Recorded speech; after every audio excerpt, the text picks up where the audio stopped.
Alors, correction de l'exercice 3, donc il faut bien revoir ces choses-là pour la dérivée d'un produit. Donc, petit 1, donc on a f de x qui vaut x plus 3 facteur de x carré plus 1, donc je pose mon u de x, donc c'est le premier facteur, v de x c'est le deuxième facteur, donc c'est x carré plus 1. Je dérive chaque terme, donc u' de x, donc la dérivée de x 1, plus 0, donc je vais juste mettre 1, et v' de x, donc la dérivée de x carré, donc 2x. Et pour 1, c'est une constante, donc ça fait 0, je laisse tel quel. Ensuite, je connais mon schéma pour dériver cette chose-là.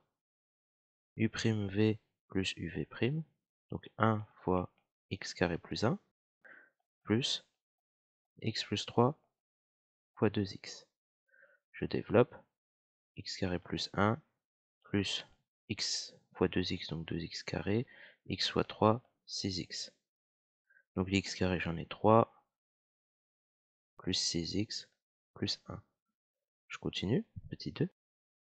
Pas hésiter à mettre sur pause hein, si vous avez si vous n'avez pas compris quelque chose, et là, c'est clair.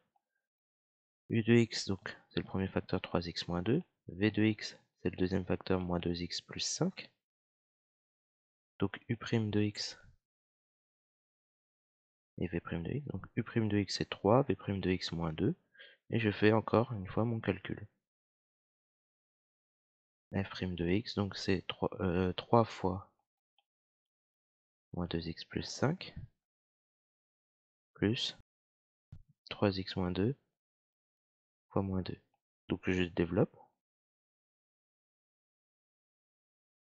3 fois moins 2x, ça fait moins 6x. 3 fois 5, 15. Plus 3x fois moins 2, ça fait moins 6x. Moins 2 fois moins 2, plus 4. Je simplifie tout ça. Moins 6x, ça fait moins 12x. 15 et 4, 19. Voilà, on continue encore une fois. L'exemple 3, c'est avec alors, u de x, on va remonter. C'est x. Donc là, faut pas se tromper, hein, u de x, c'est racine carrée de x. Donc x et v de x, racine carrée de x. Donc u' de x, c'est 1, et v' de x, ça faut regarder dans le tableau si on s'en souvient plus, c'est 1 sur 2 racine carrée de x.